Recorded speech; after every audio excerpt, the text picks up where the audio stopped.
శిరసంజలి మాదాయ కైకేయానందవర్ధన బభాషే భరతో జ్యేష్టం రామం సత్య పరక్రమం. తల్లి కైకేయి యొక్క ఆనందాన్ని పెంపొందించేటటువంటి భరతుడు తన చేతులను తన తలపై ఉంచి అంజలి ఘటిస్తూ సత్యమునే పరాక్రమముగా కలిగిన తన అన్నగారైన శ్రీరామునితో ఈ విధంగా అంటున్నారు.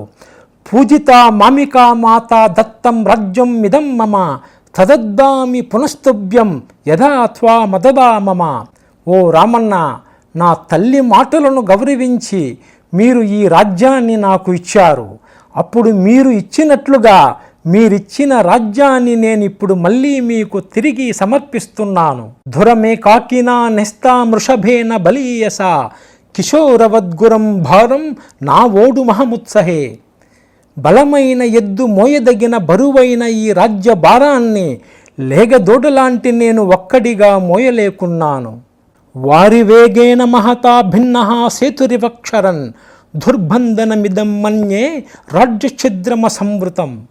మహత్తరమైన నదీ వేగానికి పగుళ్ళు వచ్చిన ఆనకట్టల ఈ రాజ్యం నియంత్రించడానికి వీలుకాక ఉన్నదని నాకు అనిపిస్తోంది.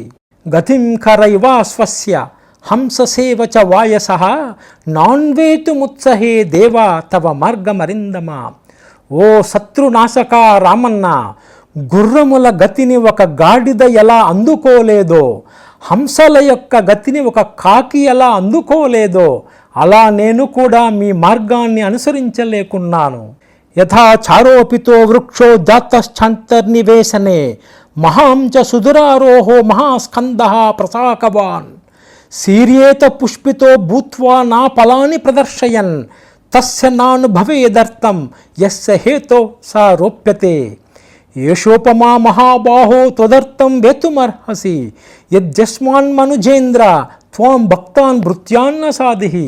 గొప్ప కార్యాలను చేయగల భుజబలమున్న ఓ మహాబాహో, ఎలాగైతే ఇంటి పెరటిలో నాటి పెంచబడిన చెట్టు పెద్దదై పెద్ద కొమ్మలతో పెద్దగా పెరిగి ఎక్కడానికి కూడా కష్టతరమై పుష్పించిన తరువాత ఫలములు కలుగక ఎండిపోయి దానిని నాటిన యజమాని ఫలాలను ఎలాగైతే ఆస్వాదించడో, ఓ రాజా, ఈ ఉపమానం మీరు రాజుగా మీ దాసులమైన మమ్మలను పరిపాలింపకపోతే మీకు అన్వయం కాగలదు.